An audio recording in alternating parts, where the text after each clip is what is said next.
Hello and welcome to episode 11 of Election Countdown. Today I have with me Edward Nunn, Labour Party member, and I have Gabriel Bailey. Gabriel. It's alright, I can get it wrong. Like the angel. Yeah, more like the angel, Right, yeah. okay. No relation. Chief Whip from the Conservative Association. So, right now, as we speak, Jeremy Corbyn is doing an interview on ITV. But we've also got these social media interviews where people text in their questions. Start with you, Edward. Good idea?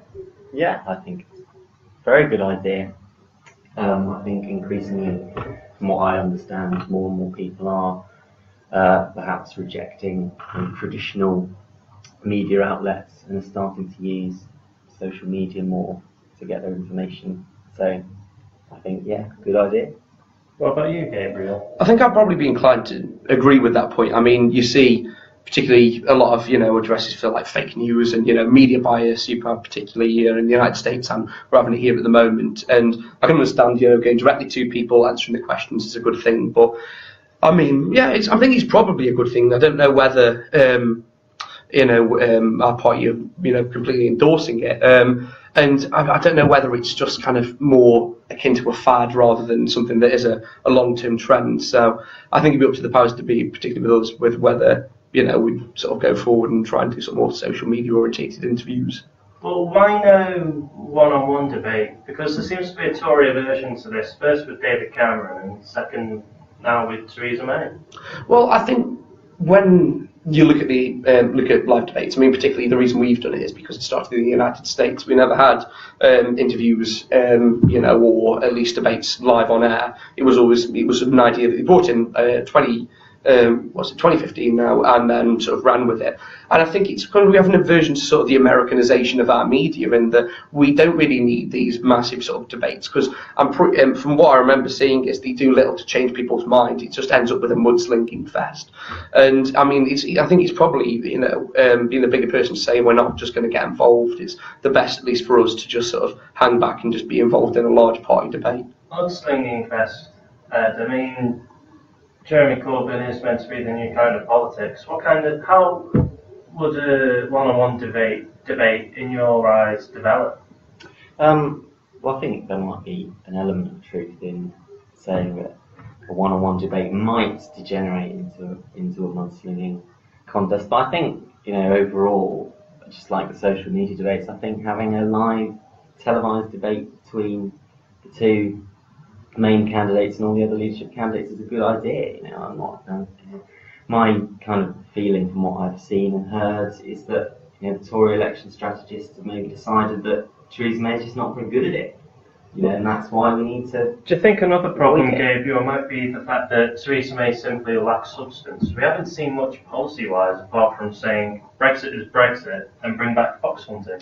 Well, I think it's because, unlike the Labour Party, we, provides us a united front, at least on a policy message. Everyone's heard strong and stable by now. And I think we've shown to provide strong and stable leadership. Oh, exactly, yeah. And the thing is, but at least we have a coherent message, unlike the Labour Party. I mean, we've been able to hold back from our manifesto being leaked, until we actually want to deliver it. I mean, we are strong and stable enough to at least hold our own party together so that things aren't leaked. I know I've had suggestions that, Corbyn's doing a Trump-style, 5D underwater backgammon and releasing a manifesto, so his party has to follow with it being kind of more left-wing than a lot of people would want. But I think with regards to substance, I think we'll just have to wait for the manifesto to come out. But I mean, coming on to strong and stable, do you think Jeremy Corbyn lacks sound bites? Because when I was talking to, what's his name? The professor that I had on. Okay, but basically, weak against the strong and strong against the weak. It's not very soundbitey. Well, yeah, I think there may be an element of truth in that. People don't, or Jeremy Corbyn is not overtly successful at getting his message across. I mean, one example I think is on the Andrew Marr show when Andrew Marr said, if you were able to fire a missile and kill the leader of ISIS, would you do it? And Jeremy Corbyn sits there and he mulls over it like it's crossword question or crossword clue. And I think that is quite hard for lots of voters to kind of come to terms with, because the answer, I think, has to be emphatically, would you kill leader devices with a rocket? It needs to be an emphatic yes, I think, in this situation. But I think what is interesting is that, I mean, if you look at kind of the policies that have been presented by Jeremy Corbyn and by the Labour Party, you know, admittedly, a divided Labour Party. I don't think that any Labour Party member is not deluded can deny that the party is not divided, particularly the parliamentary party. But if you look at the actual policies that have been proposed, you know, increasing the minimum wage to £10 an hour, free school meals for primary school children, abolishing university tuition fees. You know, I mean, this does contrast with the lack of substance, but again, lack of soundbites. I mean, yes, we're getting a lot of kind of muddled messages, but people don't really know what Labour stand for in terms of, you know, giving out a united message. I think people know what Labour stand for. It's just incoherency. I mean, you've got people like Diane Abbott not being able to add up properly. I mean, you've got John McDonnell not sure whether he is a Marxist or not. You've got Angela Rayner, you know, not able to give, you know, accurate figures with regards to class sizes when she was interviewed as well. I think people very well know what the, you know, the Labour Party stands for at the moment. It's not providing a good leadership. Edward, as this election campaign goes on, there has been a 7% jump for Labour from 25 to 32%. If that were to continue for the rest of the election, we could arguably say, you know, start competing with the Tories, even cause a hung parliament. Yeah, I'm a little bit sceptical about these kind of polling increases herald. I mean, partly because, you know, historically opinion polls have always overstated Labour's strength, and also I think that there are kind of other conditions. I think the hangover of the hemorrhage of Scotland, I think, the Labour support in Scotland is a very, very big problem that's I don't think it's going to go away. So I'm quite sceptical about kind of. I mean, where exactly are Labour seats going to come from? Because they're not going to come from Scotland. Wales will be hanging on a fringe. We're going to have to look to England. Where are these wins going to come from? Well, I think, again, this kind of brings us on to another problem within the party, or the Labour Party, is I think that its support base is kind of broadly divided into two kind of camps with reasonably irreconcilable kind of differences, or it kind of seems like that at the moment. You know, you have kind of middle class kind of social justice kind of base of support who, you know, generally in favour of staying in the European Union.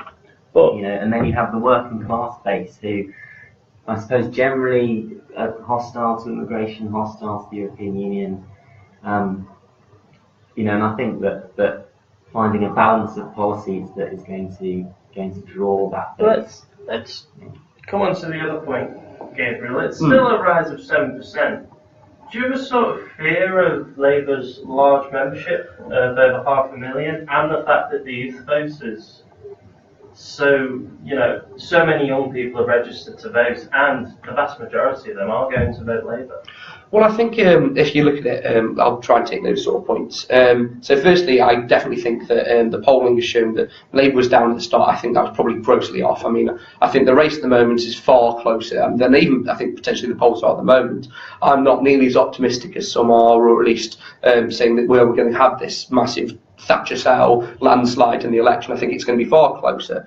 I think Labour still have in with at least some possibility of, you know, having at least a proportion. I don't personally think they need to win, but I think they're going to have a proportion of the seats, I think, larger than earlier polls suggested. I'd say with regards to membership, it's whether you do get the membership to turn out and vote. I mean, you have got a large amount of young voters, but I mean, we've seen time and time again with elections that young people don't turn out to vote. It might be, different, might shock us at this time, but generally it seems that they don't. I think you can look at additionally. I mean, it's a small thing, but you can look at the Tab recently did a load of polls, particularly did one that was released in Sheffield, and I know of two results. One is in Sheffield, 30% of student respondents are voting Conservative. In Reading, it's 50%. I couldn't tell you other statistics off the top of my head. That's but two polls. I mean, the national picture is by far not so friendly.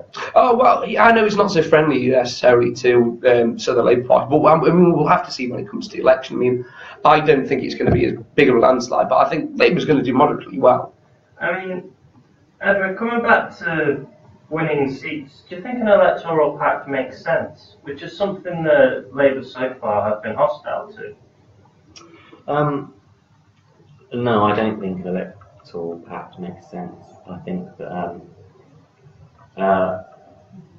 I think the evidence that kind of it will keep the Tories off that majority is somewhat shaky. I mean, for you, Gabriel, you're loving all this Labour division. I mean, if the left vote is divided between these parties.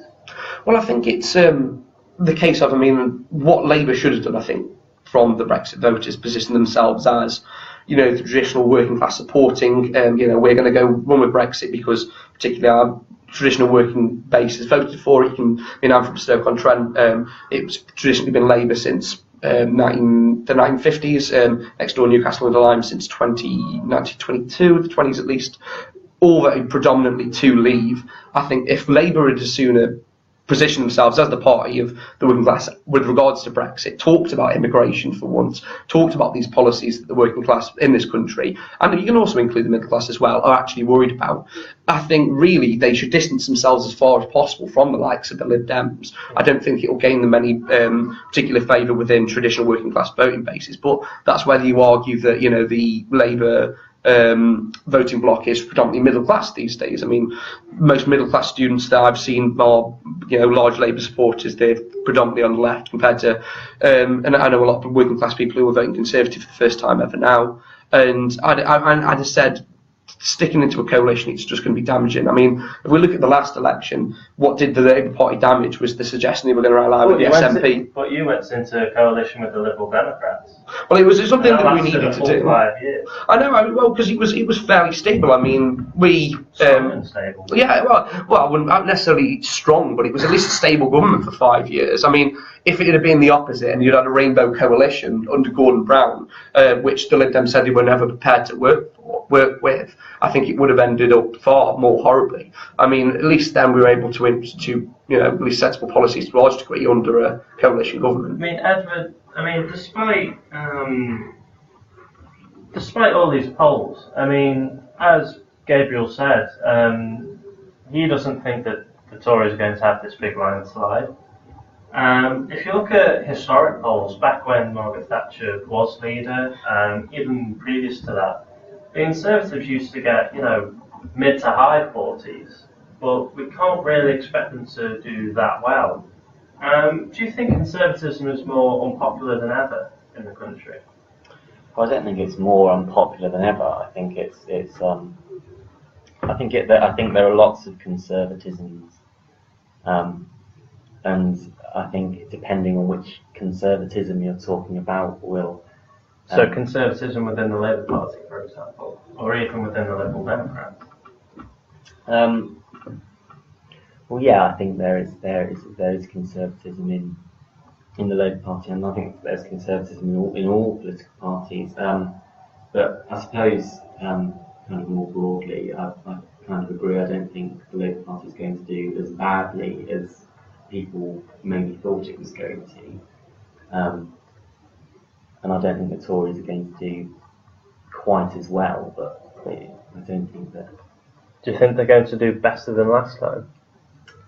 I'm not sure. It's certainly feasible. They can do better than last time and gain seats. I mean, let's have it. What are everyone's predictions of this election? I mean, I'm predicting the Conservative win. I'm not predicting, a ridiculous a 100-seat majority. I mean, what have we, it was before the dissolution, about 16 or so. Currently on 331 at the moment. But I'm not predicting a ridiculously large majority at all. I mean, probably with a working majority anywhere between about 20 and 40. I don't see it being particularly larger than that. So seat-wise, about 340, 350. Yeah, probably under. Well, probably would have said under about 400. Edward, what about Labour? My kind of prediction of what will happen to the Labour Party is, as I said, I don't think they're going to do as badly as maybe people thought they were going to do.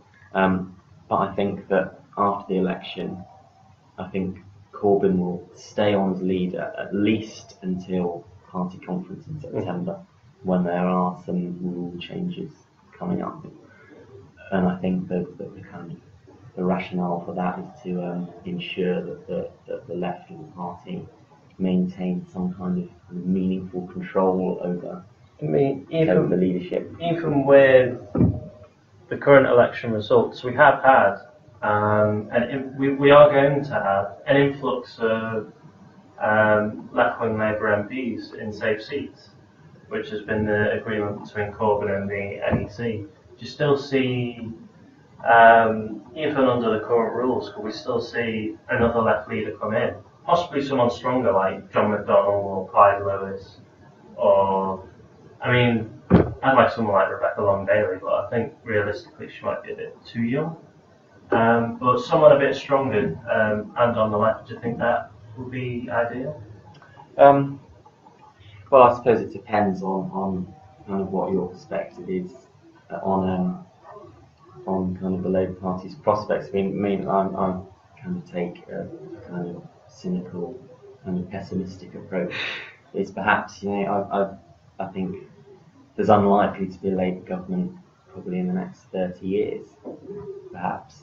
That's very pessimistic. Even I'd say that's quite pessimistic. I mean, it depends. Yeah. I mean, do you think this is because Labour is so far to the left? I would probably say so. I think it's probably so far left, but I think it's also misjudging what the traditional working class people want. I mean, you can see that Labour shifted to be a party particularly of sort of upper middle, sort of particularly middle class intellectuals and people who I think to a large degree don't understand the actual plight of the working class within the nation. I mean, I don't think we're trying to address their concerns with things like 0 hours contracts and higher wages. Right, but I mean the thing is, especially with 0 hours, I know a lot of people who are on 0 hours, particularly at university, and think they're quite a good thing. That's people who can afford to work part time. I mean, if anything, 0 hours contracts on that point are better for the middle class than they are for the working class. Well, with regards to business interests? Well, in terms of a full-time job, I mean, if working class people have to take a full-time 0 hours contract, or even try and work off a apprenticeship which pays half the minimum wage of that, I mean, are Labour really trying to address those concerns, but being battered down by A, cynicism because working class people aren't turning up to vote, and B, the media who are painting immigration and typical right-wing issues as as the real causes of economic turmoil? Well, I don't know if it's that. I think that people, particularly within the working class communities, I know particularly in Stoke, have been concerned for immigration, not necessarily from an economic point of view, but I'd say culturally. I mean, and a lot of people who are on 0 hours, I mean, generally it is younger people, people who are university students. I mean, they're not really supposed to be for people who, to live off long term. And I can see, I mean, I don't like the idea of banning things outright, but I can see some concerns, particularly. But I think, especially with regards to raising the minimum wage to £10 an hour, I think what people see is, that would be a nice thing, but I don't think it makes particularly fiscal sense regards to businesses. I mean, if you want to be business friendly, which I think you have to be in the neoliberal world, is that you can't be placing massive burdens on businesses with raises to minimum wage. Edward, to come back on this, do you think that hasn't it been proven now that people do need high wages, however, in order to fund profits for private business. Yeah, I mean, I think there's truth in that, but I think what's really interesting is that, and if you kind of want to trace it back to maybe kind of the start of the kind of degeneration of the Labour Party's kind of practical electability, I think that it's interesting we're talking about things in terms of class. I mean, one of the, I suppose, features of New Labour was that we were all middle class now.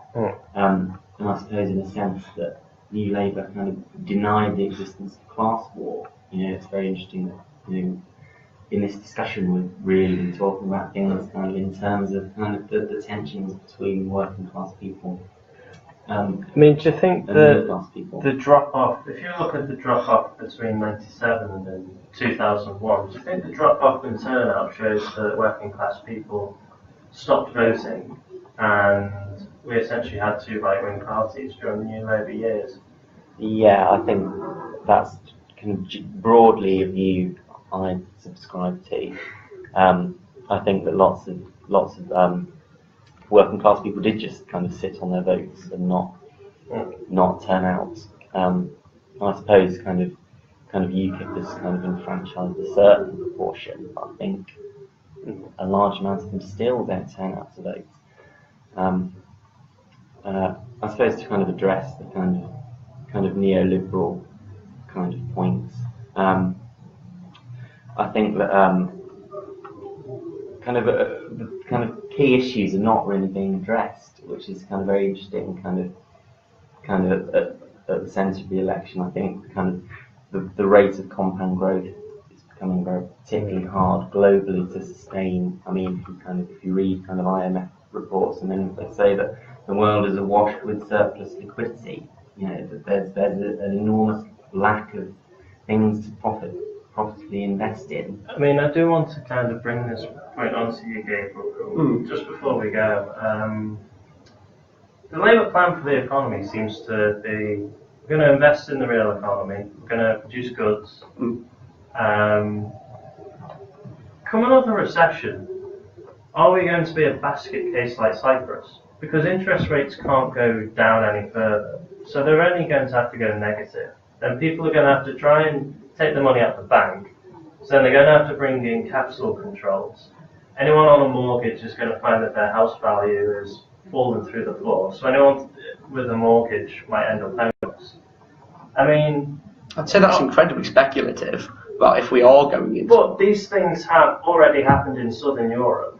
But Southern Europe isn't us. We're very different from Southern Europe, at least in our work laws and their business. Well, I mean, America thought it was very different from the rest of the world as well, and then we had a subprime crisis there. I mean, it isn't a case that we're just one more recession from disaster, and Jeremy Corbyn's plan is a kind of, it's more and more Labour Keynesian economics, which all it does is indebt our children and, increase national debt and spending deficit. The debt has doubled under the Conservatives. Well, that was because of policy implemented by the Labour Party that we've been trying to curb. I mean, we're not going to completely cut our share of the national debt, overnight. It was also bailing out the banks, which in itself doubled the national debt. Well, I believe that was Labour Party policy as well.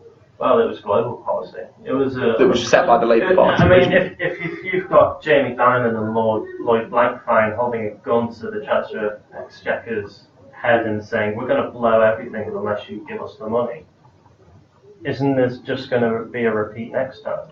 I'd say that I'm being very speculative whether we are entering into that. It depends, I think, on Brexit negotiations, on the world economy and how everything happens at home. I'd say that probably at this point, it's Keynesian economics, which I think has been shown to only make the situation worse, at least in the long run, is probably short-sighted and quite poor. But I'd say I'm not a great economist myself. I'd say we'd have to wait and see what happens. But I'd say speculate on us going into another recession, at least very quickly. I'd say, we'd have to wait and see. But I don't personally believe that's going to occur.